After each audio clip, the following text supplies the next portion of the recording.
What we've been doing here at Clean My Space for the last 12 plus years is put trusting cleaning advice up for you to enjoy and benefit from. So in this video, we've pulled some of our favorite all-time tips and have put them in this video for you to enjoy. The hope here is that they will motivate you and inspire you and change your cleaning game, but not in a way that's gonna make you work and sweat and drive you nuts, in a way that's gonna be easy and manageable and simple and attainable. So check out these tips and start practicing them.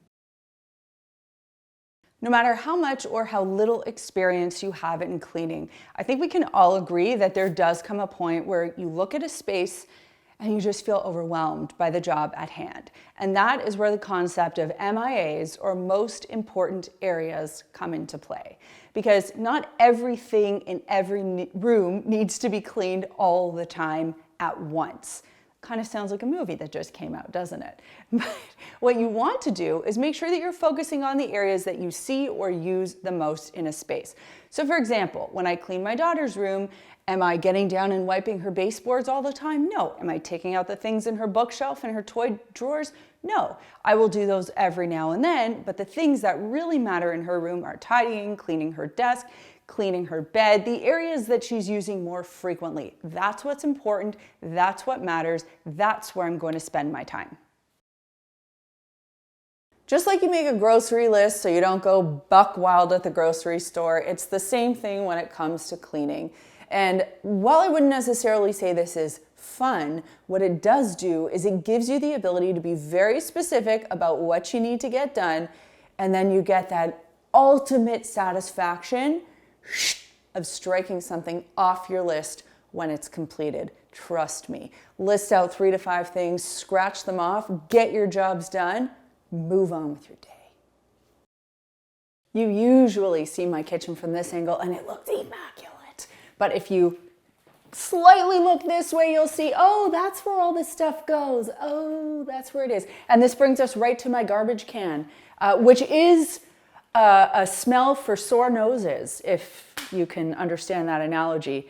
You know, we have pretty clear rules about what goes in the garbage. No food, that has to go in the compost, because anytime something food-like ends up in the garbage, it stinks. Not only does it stink up the garbage bag, it stinks up the garbage can.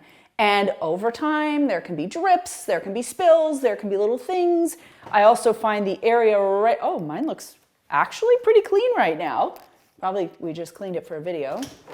Oh no, well, that's a little, I think that's rust. But anyway, a lot builds up over here and at the bottom of the garbage can. So if this area is smelly and offensive, you might want to consider giving it a clean with a scrub of borax and water or baking soda and water. These are both deodorizers. So if you give your garbage cans or recycling bins or compost bins a clean with that, it will help to remove odors and also to whiten and brighten.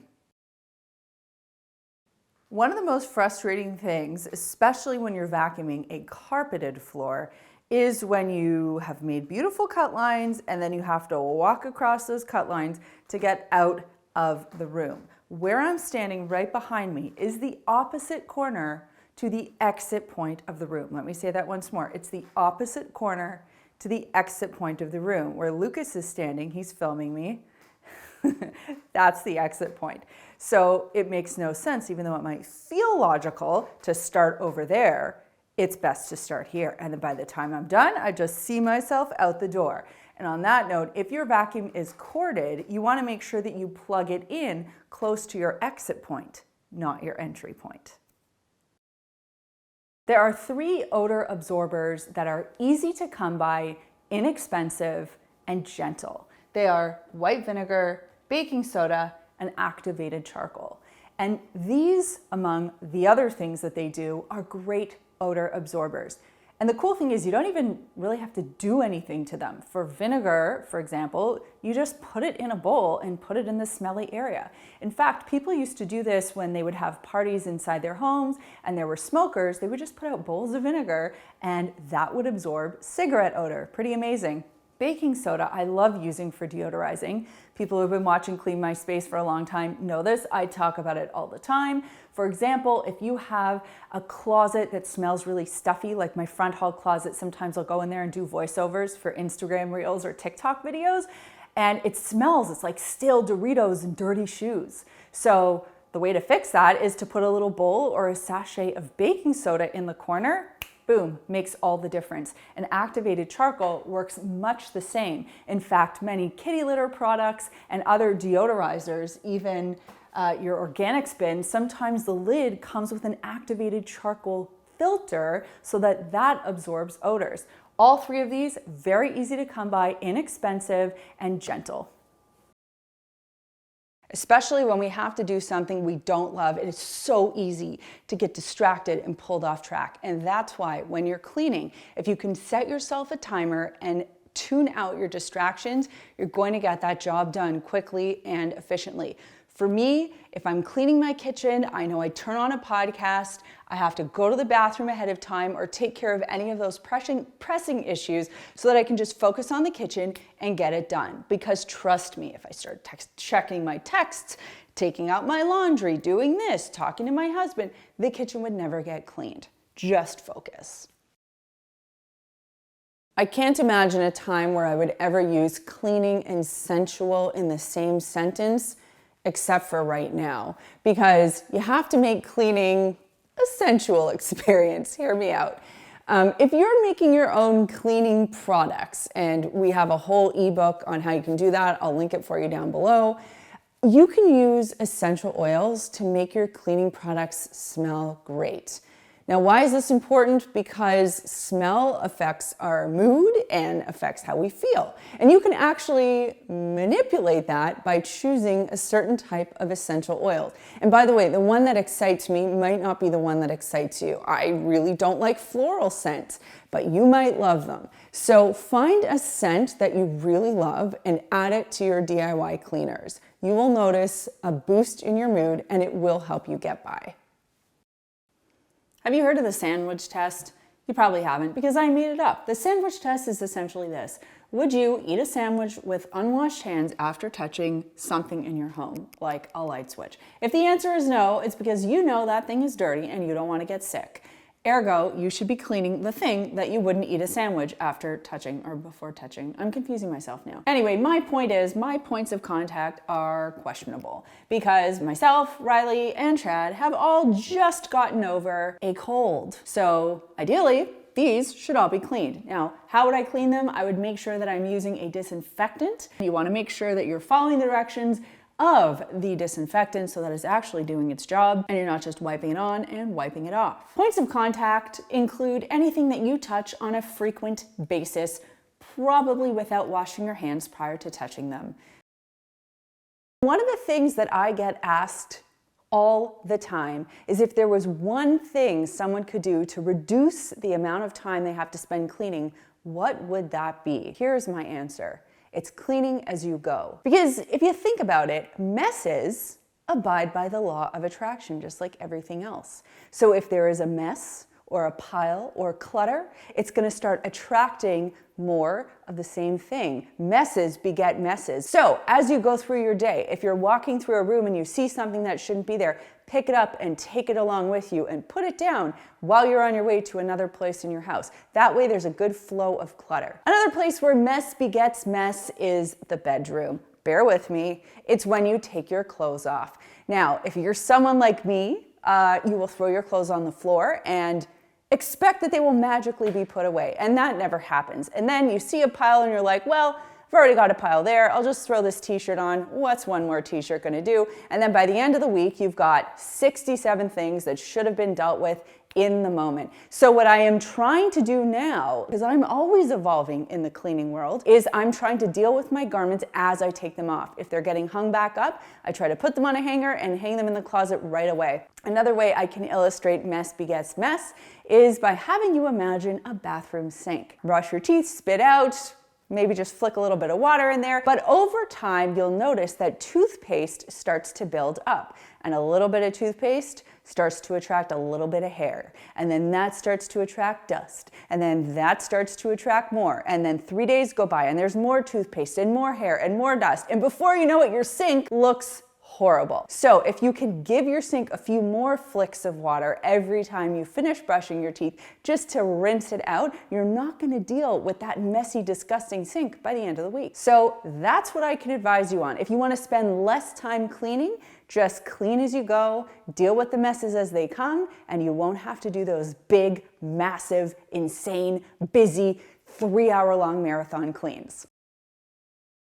You know, one of the easiest ways to get your vacuum to work well is to empty the vacuum bin before you start using it or after each use. The max fill line that exists on your vacuum is really important to pay attention to, because anything above that is infringing upon the actual filtration system, which means that if too much stuff is blocking up the area where your vacuum is filtering, it's not going to be able to do its job. It's going to overheat, it's going to burn out the motor, and your vacuum's not going to work the way it should. So really, the solution is to empty it. It takes 2 seconds. Now, if you notice that there are clogs or your vacuum isn't suctioning the way it should, really what you can do is take your vacuum apart. So I always do this. I look inside the head first to see if there's any blockages there. I will look inside the tube, and if those areas are both clear, I'll look inside the filter, and I sort of build my way up. Now you can pick up specialty vacuum cleaning tools for this. They're actually very easy to come by. I will link one that I like down below for you. And they make a huge difference in terms of capturing and kind of hooking any of that stuff that's caught really easy. And sort of the shape of the bristles is almost like a mascara brush. It's very catchy, so it's good and easy when it comes to, catching any of that stuff and cleaning out your vacuum filters quickly. Good thing to keep in mind. Unless you live in a ding-dong free zone, you are probably someone who understands the splash zone of a toilet. That is any area that surrounds the toilet, whether it's the wall, the baseboards, the wall behind the toilet, the base of the toilet, and the area where the toilet meets the ground. That is where splashing and dripping occurs. It can look unappealing, but it can also get smelly because over time, old urine starts to smell. The way that you would deal with this is by using an enzyme-based cleaner. And the reason I like enzyme-based cleaners is because they eat away at the odors. Not only do they clean the surface, but they also get rid of those odors, which is really important when it comes to the splash zone. Something I noticed very quickly as a professional cleaner is that the job of cleaning is way easier if you're using good quality products and tools, and way more frustrating if you're using subpar stuff. So that's why I invest in good cleaning products and tools. Of course, there are a lot of cleaning products you can make on your own, but the ones you can't, definitely spend the money on them because they will do the work for you that you don't want to do. And the exact same thing goes for cleaning tools. So many people know I have my own line of cleaning tools called Makers Clean. We just launched this amazing new product. It replaces the everyday sponge. It's machine washable. It's non-scratching, but it's scrubby. It's great. I'll link it for you down below as well. But point being, it just saves me time because it does a job that I don't have to struggle with so much. So by combining the right products and tools, by knowing what you're doing and getting good quality stuff, you will not have to sweat any more than you absolutely have to. A professional and proficient cleaner is an absolute savage when it comes to cleaning surfaces. And by that, I mean they throw everything on the floor. Now, when I first learned about this, I thought it was so counterintuitive. But then the more I got into it, the more I realized, yeah, you clean everything on the surface, you sweep all this stuff on the floor, and then at the very end of the cleaning, that is when you sweep or vacuum. And first of all, it's extremely satisfying to finish off the job and see the finality of your work in the floor being clean. But second, you're not wasting time collecting dust into your hand, throwing it in the garbage. No, just sweep everything on the floor, vacuum it up when you're done, boom. Now, whether or not this is in a child's bedroom, a mattress is one of the dirtiest places in your home. Why is that? Because you sweat into your mattress. your mattress takes in that sweat, and really it doesn't have a way to expel that sweat. So it just kind of absorbs it over time. And it does the same with dust. Now, what does dust do? It provides food for dust mites. Dust mites might not sound like a problem, but dust mite feces are what so many of us are allergic to. So if you don't want dust mites who create dust mite feces, you need to get rid of the dust so that the dust mites don't have anything to feed on. Now, further to that point, you can actually vacuum your mattress a few times a year, especially around the time when dust mite season begins. And what that does is it slowly eats away at the dust mite population so that they can't regenerate. It's kind of a brilliant way to attack the problem. So if we have a look at a mattress, and if you haven't vacuumed yours in a while, I don't care how many layers of protection you have, and you can see I have 4. I've got Riley's blanket, by the way, she sleeps on top of her comforter every night, so literally I have 4 layers of protection. She's got her top sheet, she's got her fitted sheet, and then she's got her mattress protector. Now under this, we have her lovely, beautiful mattress, and even though it looks clean, dust for sure has penetrated. So it is important not only to air out your mattress on a regular basis, but also to give it a vacuum. And one thing I'll say about giving it a vacuum, use a clean vacuum brush. Oh my gosh, don't use a dirty one. Make sure that you take a few minutes, clean that brush ahead of time, or plan for it in advance, clean the brush roll, and then you can get to it, because the last thing you want to do is deposit something that shouldn't be on your mattress on your mattress. You catch my drift? Whether it's gold or silver or some mystery metal that you bought off Etsy, like this necklace, you're probably going to experience tangling at some point. And I just wanted to share a little tip for how to detangle your necklaces, because goodness knows that happens to me. You can take a little bit of oil, whether it's olive oil or coconut oil, and apply it to the area that has been knotted. Then you're going to use a sewing needle to get into the knot and loosen it up. I have found that this works way better than using your hot dog sized fingers to try and solve these little teeny tiny knots. It's so simple, it's so basic, but it works. Just find an incentive that makes you excited and promise yourself you can have that thing once you're done the task. Whether it's food or a relaxation thing or a self-care thing, whatever the case may be. Just make yourself happy once you've done the hard work. Before I became a cleaning expert or accidentally became a cleaning expert, the way I used to vacuum, the best way I can describe it is a sunburst. I would like stand in the middle and kind of draw a sun or a star or some sort of intergalactic planetary thing around myself. It looked terrible. So the W pattern is how you get this professional cut lines, and essentially what you do is you line yourself up with the top left or top right corner of the space that you're vacuuming, and you work in sections. The reason you work in sections is so that you don't have to do ridiculously long strokes.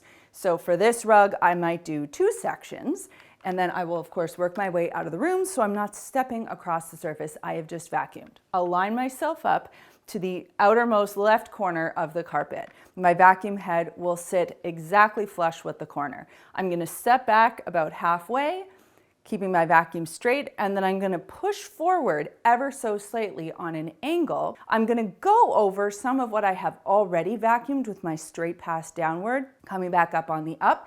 And then when I pull back down, I'm gonna go over just a little bit of what I went over on the upstroke. Essentially, you wanna cover each spot about 2, maybe 3 times if it's really dirty. That W pattern is not only gonna really suck up everything that's stuck in the carpet, but it's gonna leave you with those professional pro cut lines. The bedroom is a perfect place to talk about soft surfaces. And soft surfaces are quite the culprit when it comes to odors in your home. Let me explain why. Any soft surface that we have, whether it's bed sheets, carpets, window coverings, pillows, clothing, all of these things are soft. They absorb bacteria, they absorb dander, hair, dust, dirt, and they just sit there. So we wash our clothes fairly regularly so they don't smell, but other soft surfaces around our home, we can't say the same for. I mean, seriously, how often are you washing your window coverings or your rug? You know, if you don't clean your sheets on a regular basis, you get that kind of like sweaty kind of stench in your room. That's because sweat and oils and all of that stuff are just building up on your sheets and smelling. So if you have a smell problem in your home, it really could come down to taking care of the soft surfaces. First of all, with a general purpose cloth, a rule is that if you're going to dust, you want to always dust with a dry cloth. If you use a wet cloth, it's going to turn your dust into glue. Now, this doesn't only go for microfiber, this goes for any cloth in general. So you want to dust dry, and then you can clean using your cloth damp or wet. Another thing to know is that because microfiber is so powerful in and of itself, you can often get away with cleaning with just water. I'm talking like a surface, not a bathroom after someone's had the flu. I'm talking like your dining room table. Or you can use a little bit of soapy water. So that's a really great thing to know. Microfiber is super powerful in and of itself. You'll notice here that this cloth is folded into quarters. This is called the 8-sided cleaning trick because a microfiber cloth can give you 8 cleaning surfaces. 1, 2, 3, 4. Okay, let me do that. 3, 4. Turn it inside out. And then you've got 5, 6, 7, and 8. Now, if you were using a cotton cloth, this would be soaking wet after quarter number 1. But because a standard microfiber cloth like this can hold 8 times its weight in water, you have 8 cleaning sides. Boom. All right. Over here, we've got our glass and electronics cloth. So rule of thumb, whenever you're cleaning anything like that, you always want to spray the cloth and not the item with the product. Now, glasses, mirrors, you can get away with cleaning that, by spraying product on a surface. But for an electronic item, you always want to spray the cloth. And if you want to know how much product to spray on, I always say it should feel like a sneeze. And remember, these are versatile. So another tip I have for you is start putting these around your home and see all of the different uses you can find for them. Because anytime you're going to grab for a cleaning cloth or a paper towel or a disposable wipe, see if you can sub that out and use a microfiber cloth instead. I keep one in my backpack. I keep one in my car. I know my mom uses this and puts it down when she gets out of the shower. Friends will call me and say, hey, I just started using your cloth to do this. We get tons of DMs and comments about the different uses that people have for these cloths. So the world is your oyster when it comes to using microfiber around your home. You just have to get into the groove and see what it can do for you. The caveat to everything I just said is that quality matters. So if you go to the dollar store or some home store and you pick up a huge bulk pack for a super low price, those cloths are not going to do what I just talked about. They might be called microfiber, but they're not going to work the same. So when we put our product line together, quality was at the forefront. Our cloths are thick, they are heavy duty, and they work. When you buy an inexpensive cloth from the dollar store or wherever else, they're essentially designed to be disposable. That's because they want you to go back and buy more. We do not want you to treat these cloths as disposable items. We want you to treat them as reusable items. So if you're going to buy microfiber, invest in the good stuff, take care of it, and it will last you for years, and it will make your job cleaning easier. Good on you for making it to the end of this video. I hope that you were busy doing at least some cleaning while you were watching. You can let me know in the comments down below if you were doing cleaning, and what you are struggling with would be another great thing to let me know about in the comments, because I can always create videos to help. If you want to watch more Clean My Space videos to get yourself motivated, you can watch this one right here. By the way, watching another Clean My Space video after you've just watched a Clean My Space video really helps the Clean My Space channel. So it would be great if you could do that. Also, if you haven't done so already, you can subscribe to the Clean My Space channel. Thanks so much for watching, and we'll see you next time.